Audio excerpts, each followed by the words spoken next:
am a blind woman living alone. I'm starting to think that I'm not the only person living in my house. I became blind when I was 11 years old. 30 years have passed. I grew up and adapted. After many years, I finally feel that I can be happy with my life. I finally feel that I am in control again, or at least I felt that way until this week. It all started on Monday. I had a horrible day at school working as a teacher. The kids were rude. My boss was rude. The weather was awful. It was a bad day in general. We all have days like that. As soon as I got home, I was going to lie down and sleep to leave that day behind, and that's what I started to do. I went in, drank a glass of water, and curled up in bed, but something didn't feel right. Something was wrong. I lay there for a few minutes when I realized my bed was warm when I got in, but only on one side, as if someone had just gotten out of bed moments before I entered the room. My mouth went dry, and I stayed silent for several minutes, listening. I decided that I was just imagining things, had another glass of water, and went to sleep. The next day, after work, I got home and threw myself on the couch to watch TV.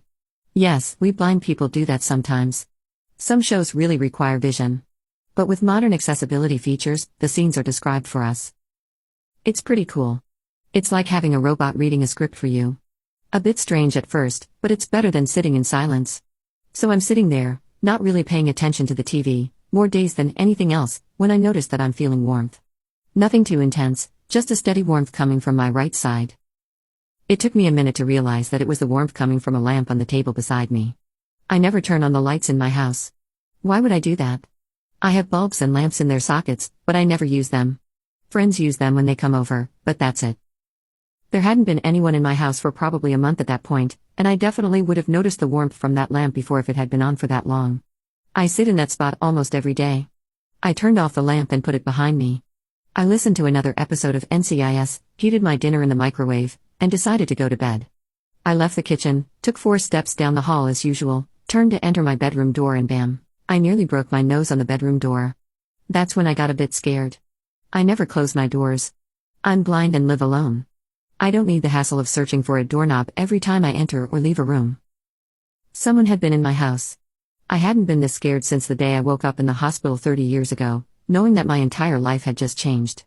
I took my phone out of my pocket to call 911, but my hands were shaking with adrenaline and I dropped it.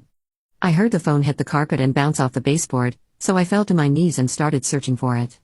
5 seconds later, and I still hadn't found my phone. Had it bounced farther? I swear I heard it hit the baseboard right by my feet. Slowly, I expanded my search, crawling along the hallway, arms stretched out in front of me, trying to scour as much of the carpet floor as I could. Nothing. Tears began to fill my eyes.